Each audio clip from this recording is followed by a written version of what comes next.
I was able to easily bulk up 20 pounds with 3 simple eating habits. And in this video, I'm going to show you what those 3 eating habits were and how you can implement them into your own diet so that you can make bulking easy.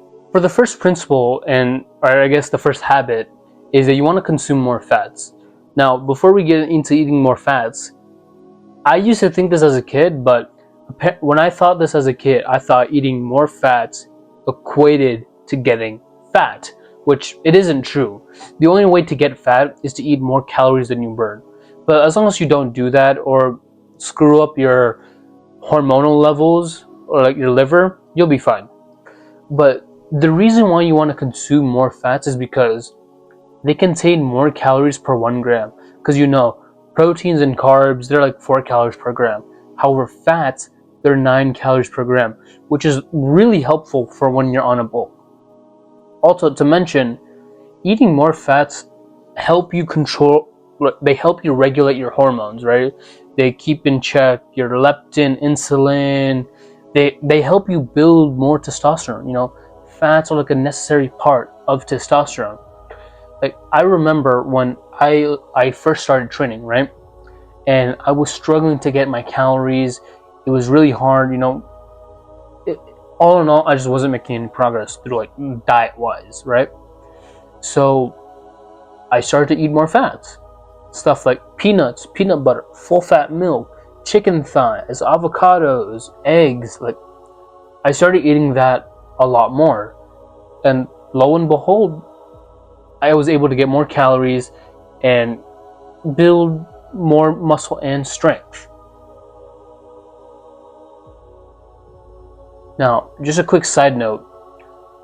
You want to avoid foods that say fat-free, because instead of fat, there's a reason why they're fat-free. It's because they don't have that macronutrient fat, and they have some other BS in there. Something like sugar or polyunsaturated fats. Basically, they take out the fat and put something worse in there. There's a presentation by Dr. Robert Lustig. I'll link his video down below in the description. You can check it out there. But he goes into more detail why you should avoid fat-free foods and start eating more fats, and why the American obesity gone up, stuff like that. The second habit in this simple eating system that I made is you want to eat whole foods or simple ingredient foods. And imagine you go to the store, right? And you're craving French fries, right? You can make French fries 2 ways: just buying them pre-made from the frozen aisle, or just taking a bag of potatoes and cooking them at home. You go to the frozen aisle and look at the ingredient list on the pack of French fries that are already pre-made, right? And you see a bunch of different stuff. You see potato, xanthan gum, vegetable oil, and 50 different chemicals, and just gonna give you an aneurysm. You look to yourself and just like, what the hell? I've been putting all this stuff in my food, in my body, and what the heck? What are they feeding me? Now, you just take a bag of potatoes, cook them at home. Who do you think would be healthier, or which version of you do you think would be healthier in the long run if you taken the bag of potatoes or taking the pre-made French fries, right? The obvious answer is going to be the guy who just takes a bag of potatoes. Why? Because when you take a bag of potatoes, what's the ingredient list? It's just potatoes, right? There's nothing else. And then whatever you added on top of that, you added it, and you know what you're putting into your body. Whereas if you just take the pre-made French fries, you could be putting in 50 different things into your body, and you wouldn't even know it. I guarantee you, if you looked at the ingredient list, you couldn't point out a single one of those chemicals. Like, you gotta be more careful of what foods you put into your mouth, and you can start this slowly and slowly. You can go, okay, maybe I'm not gonna eat the French fries today. I'm just gonna make them at home and just use the potatoes. Because again, eating more whole foods or simply processed, if that makes sense, will give you better health and better longevity, and especially it'll help you in the gym to bulk up and to get stronger and build more muscle. Now, the third and final principle habit would be is tracking your calories.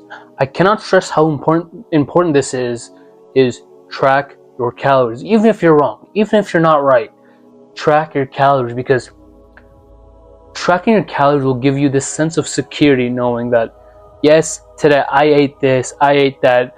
Even if you're going off your diet, just track your calories. Include it into MyFitnessPal. Just even if you're cheating on your diet, just add it. Because again, we want to build this habit and build this notation in our head that we feel secure and that we're tracking what we eat. We want to rebuild our identity through like tracking our calories through our diet. And not to mention, once you become secure with yourself and tracking your calories, losing fat will be so easy. Building muscle and trying to minimize fat gain will be so super easy. Like, you don't understand, because you can just go like, oh, I just need to eat this much amount and I'll lose fat. Easy, done. 2 months later, you're down 10 pounds. Where if you do the same thing as a bulk, okay, I need to eat this much amount and I'll build 2 pounds of muscle. Easy, done. Just like that. Tracking your calories give you this sense of security and like peace of mind, knowing I ate this, I'm keeping myself accountable, and I know what I'm getting myself into. But yeah, that's about it. I just want to thank you for your time for watching this video. Peace.